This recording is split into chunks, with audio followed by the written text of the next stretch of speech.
ಉಸಿರಾಟಕ್ಕೆ ನೀರು, ಮೂಗು, ಕಣ್ಣು, ಕಿವಿ, ಕಿಡ್ನಿ ಎಲ್ಲ ಕೊಟ್ಟಾರ.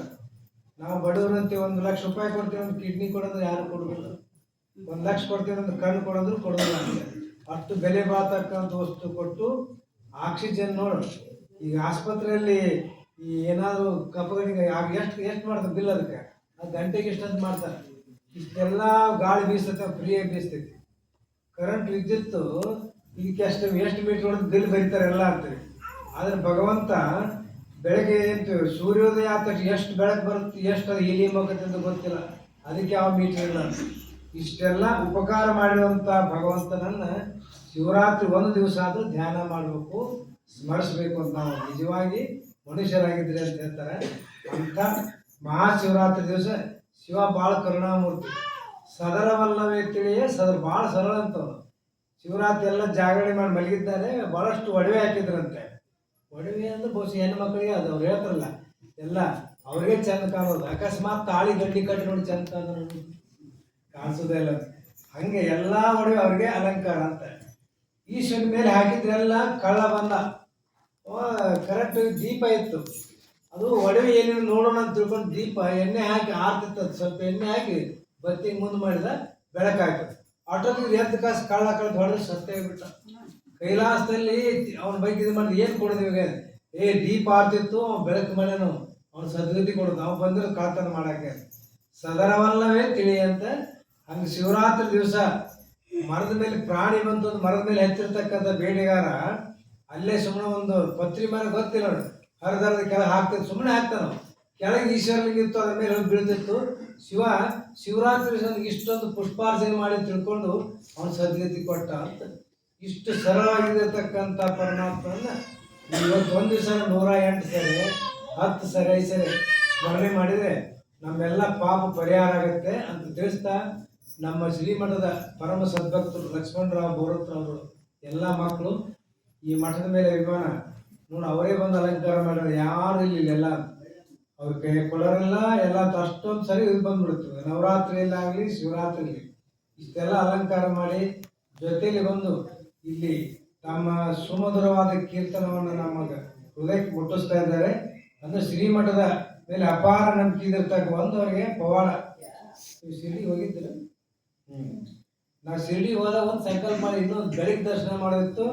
ಸಿದ್ಧಾರೂಢ ಮೂರ್ತಿ, ಶಿರ್ಡಿ ಸಾಯಿ ಮೂರ್ತಿ ಒಂದೇ ಶಿರಡಿಯಾಗಿರೋದು, ದೊಡ್ಡದಿತ್ತು. 2 ಮಾಡಿ ಇಟ್ಟಿರ್ತಕ್ಕಂಥವ್ರು. ಹುಬ್ಬಳ್ಳಿ ಸಿದ್ಧಾರೂಢ ಏಕಕಾಲಕ್ಕೆ ಆಗಿರ್ತಕ್ಕಂಥವ್ರು. ಮತ್ತು ಒಂದೇ ಆದ್ಮೇಲೆ ನೀನೇ ಅನ್ಕೊಂತಿ. ಬೆಳಗ್ಗೆ ನೀನು ನನಗೆ ಏನಂತ ಕೇಳಿದ್ರೆ, ಏನಾದರೂ ಒಂದು ದರ್ಶನ ತೋರಿಸ್ಬೇಕು ನಿನ್ನ ರೂಪದಿಂದ. ಈ ಭಕ್ತರು ನಾಯಿಯಾಗಿ ಭಿಕ್ಷೆ ಎಲ್ಲ ಬಂದಲ್ಲ ಅಂತ. ನಮ್ಮ ಬಾಬು ಅವರು ಎಲ್ಲ ಇಂಜಿನಿಯರ್, ನಮ್ಮ ಮಂಜು ಎಲ್ಲ ಇದ್ರು. 11 ಜನ ನಾವು ಆ ಕ್ಯೂನಲ್ಲಿ ಬರ್ಬೇಕಲ್ಲ, ಸುಮಾರು ಒಂದು 2 ಕಿಲೋಮೀಟರ್ ಬಂದ ಸುತ್ತಿ ಒಂದು ನಾಯಿ ನಮ್ಮ ಹತ್ರ ಬಂತದ್ದು. ಪ್ರತಿಯೊಂದು ಹೋಗ್ಬಿಡೋದು ಅಡ್ಡದು, ಯಾರು ನಮ್ಮ ಮುಂದೆ ಹೋಗೋದು ಹೆಂಗೆ, ಇದು ನಾಯಿ ಬಂದ್ಬಿಡುತ್ತೆ ಯಾರು ಎಲ್ಲ ಸುತ್ತಿ ಹೆಂಗೆ ಸುತ್ತೋದು ಎಲ್ಲ ಸುತ್ತಿ ಕೊನೆಗೆ ಆ ಬಾಬನ ಹತ್ರ ನಾವು ಸಹ ಅದು ನಾವು ಹೋಗ್ಬಿಟ್ಟು ಮುಂದೆ. ಇದು ನಾವು ಹೋದ ನಡೆದಿರ್ತಕ್ಕಂಥ ಘಟನೆ. ಬಾಬಾ ಮತ್ತು ಹಸಿ ಭಾಳ ಐತಿ, ಏನೋ ಪ್ರಸಾದ ಕೊಡಪ್ಪ ಅಂತ ರಾತ್ರಿ ದರ್ಶನ ಎಲ್ಲ ಬರ್ತೀವಿ ನಡ್ಕೊಂಡು. ಅಲ್ಲಿ ಪುಡಿಯೋರು ಕಟ್ಕೊಂಡು ಪ್ಲಾಸ್ಟಿಕಲ್ಲಿ ದೊಡ್ಡ ನಿಂತಾರೆ. ಒಬ್ಬ ಕೊಡಕ್ಕೆ ಬಂದು ನಾವು ಮಾರಾಟ ಮಾಡ್ಕೊಂಡು ಬೇಡಂತೆ. ಕೊನೆಗೆ ಬಂತು, ಉಡಿ ಒಡ್ಡಿ ಇಸ್ಕೊಂಡು. ಇದು ನಡೆದಿರ್ತಕ್ಕಂಥ ಘಟನೆ. ತಿರುಪತಿಗೆ ಒಂದು ಸರಿ ಹೋದೆ, ಎಕ್ಸಾಮ್ ಹೋಗ್ಕೊಂತ ಹೋದೆ.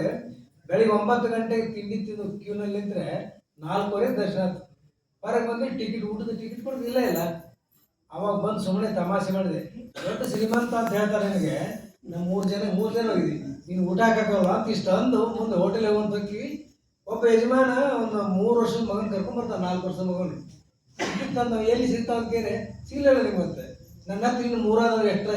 ಅವನಿಗೆ 2 ಟಿಕೆಟ್ ತೊಗೊಂಡು ನಾವು 3 ಜನ ಅದೇವಿ, 3 ಟಿಕೆಟ್ ಮಾತ್ರ ನನ್ನ ಹತ್ರ ಅಂತ ಟಿಕೆಟ್ ಕೊಟ್ಟು. ಇದು ನಡೆದಿರ್ತಕ್ಕಂಥ ಘಟನೆ. ನಂಬಿ ಕಾಲದಲ್ಲಿ ಓಯಣ್ಣನೇ ಶಿವನಂತೆ. ದೇವಿ ಆಗಲಿ ಶಿವ ಯಾವುದೇ ದೇವ್ರಿಗೆ ವಿಶಾಲವಾದ ಮನಸ್ಸು ಇಟ್ಕೊಂಡು ನಂಬಬೇಕು ನೀವೆಲ್ಲ. ಸುಖ ಬಂದಾಗ ಅಷ್ಟೇ, ಇದು ದುಃಖ ಬಂದಾಗ ಅಂತ ಹಿಂಗಲ್ಲ.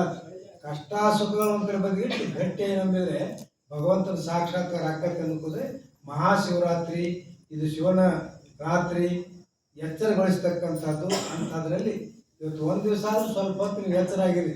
ದಿನ ಎಲ್ಲ ಟಿ ವಿ ಮುಂದೆ ಎಚ್ಚರ ಆದರೆ ಭೋಗದಿಂದ ಅದು ಎಚ್ಚರ ಅಲ್ಲ. ಭಗವಂತನಿಗಾಗೆ ಸ್ವಲ್ಪ ಸಮಯ ಮೀಸಲಿಟ್ಟಿದ್ದಾರೆ ನಿಜವಾದ ಪುಣ್ಯ ಪ್ರಾಪ್ತಿಯಾಗುತ್ತೆ.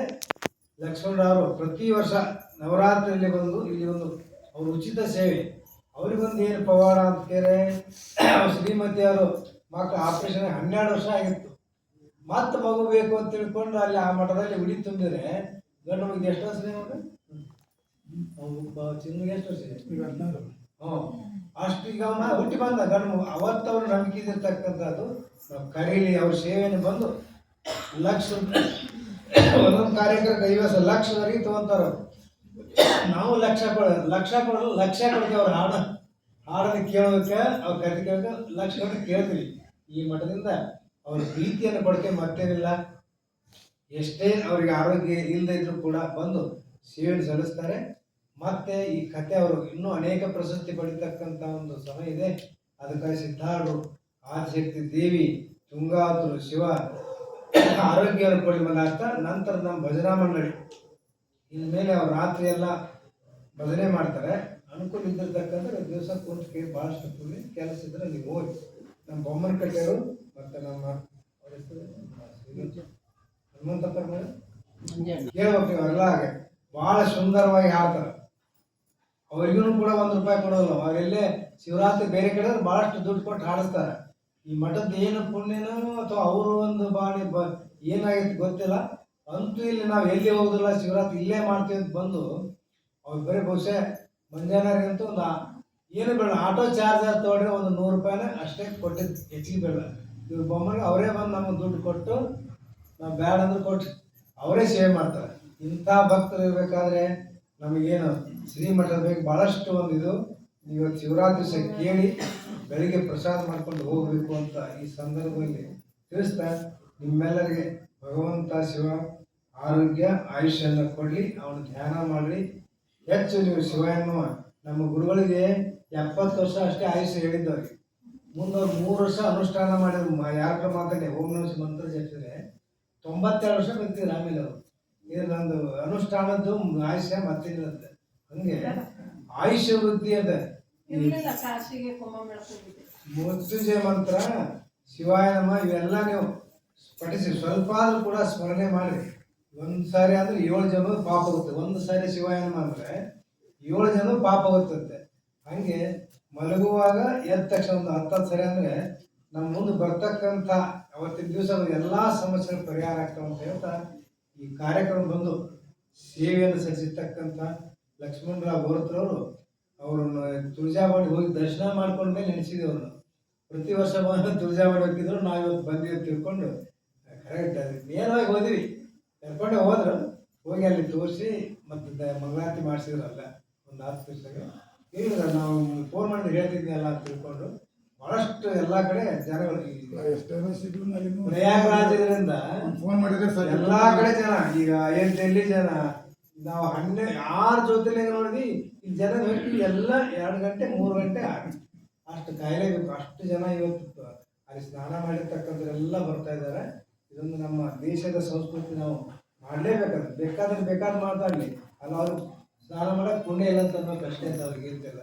ಸ್ನಾನ ಮಾಡಿದ್ದು ಕಥೆ ಅದಕ್ಕತ್ತ ಇದಂತ ಕೇಳಿದ್ರೆ ಬಂದು ಮಾಡಿದ್ರೆ ಗೊತ್ತಾಗುತ್ತೆ. ಆ ಹೊಳಿನೂ ನೋಡಿಲ್ಲ, ನೀರು ನೋಡಿಲ್ಲ, ಏನು ನೋಡಿಲ್ಲ, ಸುಮ್ಮನೆ ಮಾತಾಡಿ ಎದಕ್ಕೆ ಬಂತದೆ. ಮಾಡೋರು ಮಾಡ್ತಾರೆ. ಸತ್ರ ಅಂದ್ರೂ ಕೂಡ ನಡೆಯಕ್ಕೆ ಬಂದಿರ್ತಕ್ಕಂಥವ್ರು ಹೋಗ್ತಾಯಿತ್ತು. ಅವನು ಛತ್ತೀಸ್ಗಢದಿಂದ 93 ವರ್ಷದ ಅವ್ರ ತಾಯಿನ ಸಣ್ಣದ ಎತ್ತಿನ ಗಾಡಿ ಸಣ್ಣದದು 800 ಕಿಲೋಮೀಟರ್ ಕರ್ಕೊಂಡ್ಬಂದ. ನಾವು ಸ್ನಾನ ಮಾಡ್ಬೇಕು ಅಂತ ತಾಯಿ ಆಸೆ ಹೇಳಿಸ್ಬೇಕು. 800 ಕಿಲೋಮೀಟರ್ ಗಾಡಿಲೇ ಹಾಕೊಂಡು ಈ ಗಾಡಿ ಹೇಳ್ಕೊಂಬಂದು ಸ್ನಾನ ಮಾಡಿಸಿ ಕರ್ಕೊಂಡು ಎಷ್ಟು ಪುಣ್ಯವಂತ ಇರಬೇಕು ಅಂತ ಅರ್ಥ. ನಮಗೆಲ್ಲ ಗಟ್ಟಿದ್ದು ಹೋಗ್ಬಿಟ್ರೆ ಇದ್ದಾರೆ. ಹಂಗೆ ಬೇಕಾದ ನೀರು ಹಂಗಾಯ್ತು ಏನು ಹೇಳಿದ್ರು ಕೂಡ ಇನ್ನೂ ಹೋಗೋ ಸಂಖ್ಯೆ ಜಾಸ್ತಿ ಐತೆ ಹೊರತು ಬಿಡ್ತಾಯಿಲ್ಲ. ಹೋಗ್ಬೇಕಾದ್ರೆ ಅಲ್ಲೇ ನಮ್ಮ ಪ್ರಾಣ ಅಂತ ಅನ್ನುವಂಥ ಭಕ್ತ ನಮ್ಮ ಭಾರತ ಭೂಮಿಯಲ್ಲಿ ಇದೆ. ಪುಣ್ಯಕ್ಷೇತ್ರಕ್ಕೆ ಅಷ್ಟು ಬೆಲೆ ಐತಿ. ಅದೇನಾಗೋದಿಲ್ಲ, ಹಾಗೇ ಆಗತ್ತೆ. ಅದು ಪುಣ್ಯದಿಂದ ದೊರಕೋದಿಲ್ಲ ಅಷ್ಟೇ ಅಂತ ತಿಳ್ಕೊಂಡು ಈ ಸಂದರ್ಭದಲ್ಲಿ ನಮ್ಮ ಸಂಸ್ಕೃತಿ, ನಮ್ಮ ದೇಶ ಸಂಸ್ಕಾರ ಇಂದ ಮಾಡಲೇಬೇಕು. ಬೇಕಾದ ಮಾತಲ್ಲಿ ಕೂಡ ಪೂಜೆ ಮಾಡಬೇಕು. ಎಲ್ಲ ಮೂಢನಂಬಿಕೆ ಬೇಕಾದ ಅನ್ಕೊಂಡಿದ್ರು. ಆದರೆ ಅದಾಗಬೇಕು ಅನ್ನೋರು ಇದ್ದೇ ಇರ್ತಾವ್ರು. 4 ದಿನ ಎಲ್ಲ ನಾಯಿಗಳು ಹೊಗಳ್ತಿದ್ವಲ್ಲ, ಒಂದ್ಸರಿ ಅನ್ನುವಂಥವು ನಾವಿನ್ನು ಬಗಳದ್ ಬಿಟ್ಟು ಬಿಡಬೇಕು ಅಂತ ಅನ್ನೋದು ಅಲ್ಲ. ನಾವು ನಮ್ಮ ಜನ್ಮ ಸಿದ್ಧ ಹಾಕೋದು. ಯಾರು ಹೊಸಬ್ರು ಬಂದರೂ ಬಗಳ್ತೇವೆ, ಗಾಳಿ ಜೋರ ಬೀಸೋ ಬಗಳ್ತೇವೆ. ಈ ಗಾಳಿ ಹಿಂಗೆ ಬಗಳೋದು ನಮ್ಗೆ ಹೆಂಗೆ ಸುಮ್ಮನೆ ಇರೋಕ್ಕಾಗತ್ತೆ ಎಲ್ಲ ನಾಯಿಗಳಂದು. ಇಲ್ಲ ಅಮಾವಾಸ್ಯೆ 1 ದಿವಸ ಸುಮ್ಮನೆ ಇರೋನು ಅಂತ ಆಯ್ತು ಅಂತೆಲ್ಲ ಇದು ಉಪದೇಶ ಮಾಡ್ತಿತ್ತಲ್ಲ. ಎಲ್ಲ ನಾವೇ ಮಲಿ ಬಿಟ್ಟು ಸುಮ್ಮನೆ ಒಂದೊಂದು ಕಡೆ ಇದಕ್ಕೆ ಸಮಾಧಾನ ಇಲ್ಲ. ಏನಾದ್ರು ಮಾತಾಡ್ಬೇಕಲ್ಲ, ಏನಾದ್ರು ಒಂದು ಬೆಂಕಿ ಹಚ್ಚುವಂತ ಮಾತಾಡ್ಬೇಕಲ್ಲ. ಸುಮ್ಮನೆ ಇಲ್ಲಿ ಬಹುವತ್ತು ಹೊರತು ಎಲ್ಲ ಶುರು ಮಾಡ್ಕೊಂಡೇ ಬಿಟ್ಟು ಹಂಗೆ ಕೆಲವು ನಾಯಿಗಳಿದಾವೆ ನಮ್ಮ ದೇಶದಲ್ಲಿ. ನಮ್ಮ ದೇಶ ಇದೇ ಭೂಮಿಯಲ್ಲಿ ಹುಟ್ಟು ಇದ ಅನ್ನ ತಿಂದು ಇದ ಧರ್ಮದಲ್ಲಿ ಹುಟ್ಟರು ಕೂಡ ನಮ್ಮ ಧರ್ಮಕ್ಕೂ ತಿರಸ್ಕಾರ ಟೀಕಾ ಮಾಡ್ತಕ್ಕಂಥದ್ದು ಐತಿ. ಹೇಳ್ಬೇಕಾಗತ್ತೆ. ಈಗ ಯಾಕೆ ಹೇಳ್ಬೇಕಾಗತ್ತೆ?